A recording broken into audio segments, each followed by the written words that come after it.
जय श्री कृष्ण। राधे राधे। जय श्री राम।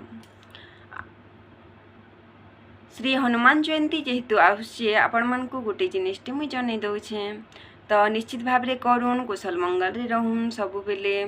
तो अश्व वृक्ष जेनटा कि पीपल वृक्ष बोली कहसन तो से वृक्ष मूल निश्चित भाव में गोटे दीप गोटे सलिता जलाइबे आउ गोटे पानी अंजलि गोटे पानी ढाल नहीं कि तांकु अर्पण करिवे। ओम वक्रेश्वराय नमः, ओम वक्रेश्वराय नमः 8 थर कहीकरी दीपटे प्रज्वल करी हुए तो सेटा घी दीप होता किंबा राशि तेल दीप होता से दीपटा जाली करी प्रभुंकर श्री हनुमान नाम नेबे। जदि हनुमान चालीसा पाठ करि पारछन बहुत भल, जदि नहीं करि पारछन हनुमान बाबा मंत्र नेबे किंबा जय राम श्री राम जय जय राम यही मंत्रटा निश्चित भाव में करेंगे।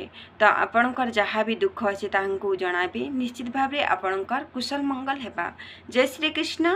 राधे राधे। जय सिया राम।